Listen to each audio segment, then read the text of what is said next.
नमस्कार, मैं गोपी कृष्ण। कोई खास बात नहीं है, बस यूं ही कुछ ज्ञान की बात है। अध्यात्म, आध्यात्मिक जीवन शब्द सुनते ही लोग घबरा जाते हैं। अरे बाप रे, आध्यात्मिक जीवन, पता नहीं क्या क्या करना पड़ेगा, कितनी पूजा, कितनी अर्चना, कितने तीर्थ। मैं ये कहता हूँ कि ऐसा कुछ नहीं है। अध्यात्म शब्द अगर हम इसका विश्लेषण करें तो यह अधि आत्म, आत्मा के अधीन, बस हो गया। आत्मा के अधीन, इस शब्द को आपने समझ लिया, आप आध्यात्मिक हो गए। अब आत्मा के अधीन होना मतलब क्या? पहली बात तो आत्मा क्या? तो आत्मा एक शक्ति पुंज है, दिव्य चेतना की राशि है। कहाँ से आई है आत्मा? ये राशि, ये ऊर्जा की राशि कहाँ से आई? ये परमात्मा से आई। आप इसको ऐसा समझिए, जैसे पावर प्लांट में बिजली पैदा होती है और वो एक छोटी राशि में हमारे घरों तक ट्रांसफॉर्मर से होते हुए ट्रांसमिशन के माध्यम से आती है। तो ये जो हमारे घर में बिजली है, ये आत्मा है, और पावर प्लांट जो है वो परमात्मा है। अब आत्मा के अधीन होना मतलब क्या? आत्मा के अधीन होना मतलब, इसको समझाने के लिए फिर एक उदाहरण देता हूँ। आपने कोई फल खाया होगा, चलिए सेब ले लीजिए, पपीता ले लीजिए। ये सेब, ये पपीता जब पक जाता है, हमारे घरों में आता है, तो हम देखते हैं कि ये छिलके से ढका हुआ रहता है। छिलका निकालिए, फिर उसका पल्प, जो उसको बोलते हैं गुदा, उस गुदा तक जाइए, और उस गुदा के अंदर भी आपको बीज और कई तरह की चीज़ें मिलेंगी। तो छिलका जो है ये खाने लायक नहीं है, ये ग्रहण करने लायक नहीं है, और गुदा ये आप खाते हैं। तो एक है दिव्य चेतना, एक है दिव्य प्रकाश, एक है दिव्य ऊर्जा। अब वो दिव्य ऊर्जा आपके पास में यूं ही ऐसे ही नहीं आ सकती है।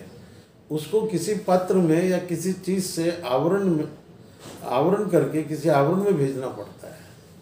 तो हमारा शरीर जो है वो आवरण है, जड़ है, और ये जड़ तब काम करता है जब उसमें दिव्य चेतना का संचार होता है। नहीं समझे? फिर बताता हूँ। पंखा आप देखें कभी घर में, तो पंखा तो पड़ा रहता है, उसके 3 पत्तियां हैं, लटका रहता है। अगर आप उसमें बिजली का संचार नहीं करोगे तो सालों साल नहीं चलेगा। जो ही बिजली का संचार होता है, बटन दबाने के बाद वो चलने लगता है। तो आत्मा जो है वो बिजली है, और हमारा शरीर है वो पंखा है, जिसमें 2 हाथ हैं, 2 पाँव हैं, आँखें हैं। तो आत्मा के अधीन हमें रहना है और शरीर से काम लेना है। क्या मतलब निकला अध्यात्म का? परमात्मा परम सत्य है, प्रकाश रूप है, ज्ञानानंद स्वरूप है, परम है, श्री है। उसमें वो सारी विभूतियाँ, सारे ऐश्वर्य हैं जो एक साधारण आदमी में नहीं मिलती हैं। और वो महान है, मतलब उसका जो साइज है, उसकी जो रूप है वो विशाल है। वो विशाल रूप हमारे कोई काम का नहीं है, लेकिन हमारे काम का जो है वो परमात्मा की शक्ति, वो जो परमात्मा की शक्ति है,